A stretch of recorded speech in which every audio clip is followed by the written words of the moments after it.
May the words of my mouth and the meditations of our hearts be acceptable unto you, O Lord, our God. Amen. Please be seated.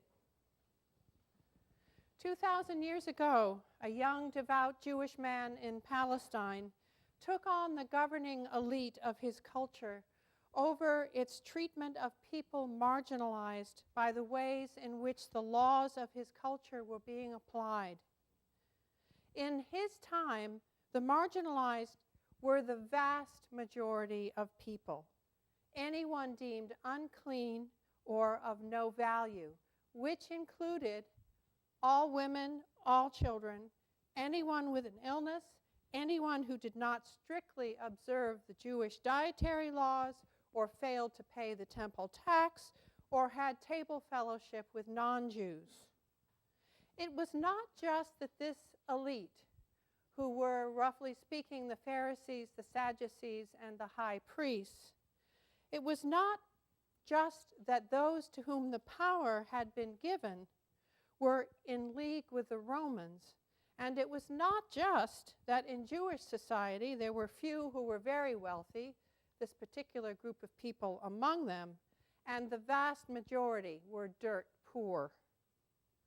It was the way in which the elites, Pharisees in particular, used the laws of Judaism to justify their own hold on power. And you may know that when the Romans conquered a territory, they allowed the native people in the territory to become the governing elites so that they would remain faithful to Rome. And you may also know that for Jews, there was no distinction between political power and religious power because religious law governed and permeated every aspect of a Jew's life. So when Jesus took on the Pharisees and the Sadducees, he was not quibbling with the niceties of legal interpretation. He was challenging the legitimacy of their moral authority to exercise power in the first place. But what was it about the Pharisees and Sadducees and high priest? What was it about the way they exercised their power that so infuriated Jesus? They were not cruel or obviously self-seeking. They did not steal or bribe or fail to make the necessary sacrifices. To the contrary, they were the most perfect examples of people who followed the letter of every one of the 613 laws that govern Jewish life. What infuriated Jesus was the psychic tyranny that the Pharisees and the Sadducees inflicted on the people. Now, this psychic tyranny took two forms. The first is binary thinking, which sees every important issue or question as having a right or a wrong answer. You either observe the law or you're a sinner. You're either a winner or a loser. You're either one of us or you're on the margins begging for a living.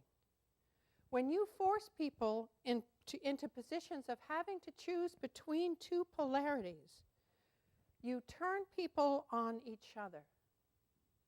And the goal, of course, of such thinking is to reinforce the right to define the rules of the game and also appear to be the only voice of reason and justice when everyone else is at odds. Children must pass through this stage of binary thinking in order to develop more complex reasoning. They must learn the ability to distinguish one thing from another. This is an egg, and it's not a ball. You love your mother, and so you do not bite her.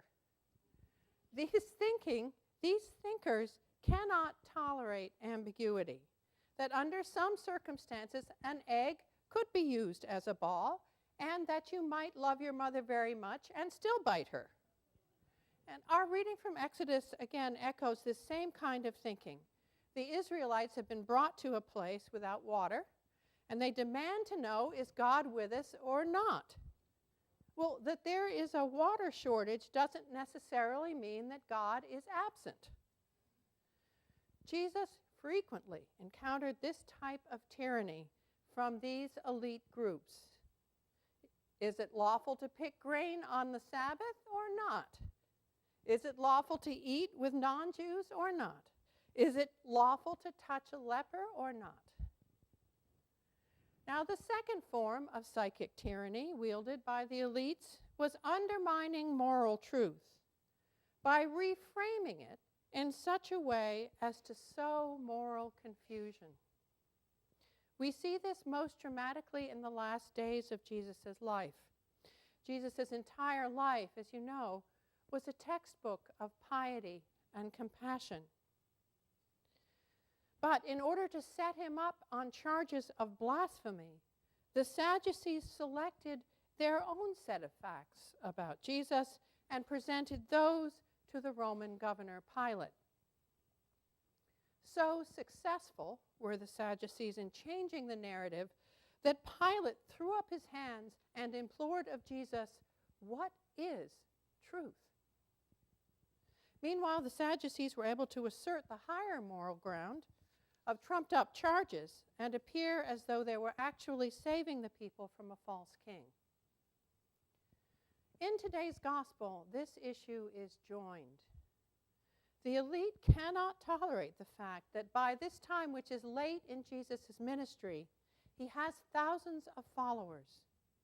Although they hold the political power over the interpretation and enforcement of the law, they know that they do not possess the moral authority that drew the crowds to Jesus. And so they challenge Jesus' moral authority, hoping to confuse him in the same way they have managed to confuse everyone else. But instead, Jesus gives the high priests a dose of their own medicine by forcing them into binary thinking.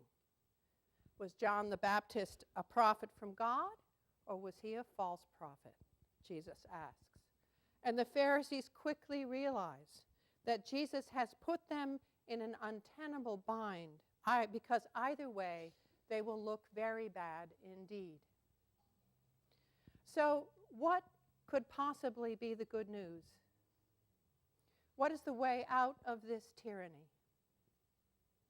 I said earlier that Jesus' life is a textbook of piety and compassion. And we see him here, once again, confronting the high priests, but also offering them another way, the way of compassion. Because learning the way of compassion is always an option for all of us. So he tells a parable about a father and two sons, both of whom he asks to work in the vineyard. The first one refuses, but then has a change of heart and does the father's will. The second son, however, first agrees to do that, but then he never does show up. Jesus offers the high priests an opportunity to get to the right answer, hoping that they will look inward and recognize that it's not too late for them to change their hearts and to serve God's power rather than to further their own. And when they remain unwilling to seek that change of heart, Jesus in effect says that powerful as the high priests are, they will never know the power of compassion and hence never have the moral authority they are so desperately seeking. So the message could not be clearer. Again and again, Jesus was full of stories about people who took the wrong path, but who came to know their need for mercy. Think of the prodigal son who wandered off into a life of ruin and whose father, peering out of his window every day for years, suddenly saw the son way off, and rather than wait for the son to come to him, just fled the house, ran to his son, embraced him, and without recrimination brought him home. And think about that parable of the householder who originally wanted to hold a feast for the elite, but when the elite didn't come, he opened his doors to the people on the streets. And think of the reading from Philippians today when you doubt that God pours cascades love into our hearts when we call upon him, ready to accept his forgiveness and his mercy. But unless you can see that compassion always was and always will be the truth, and come to learn your own need for compassion, you cannot act compassionately towards others. Perhaps this all sounds familiar to you.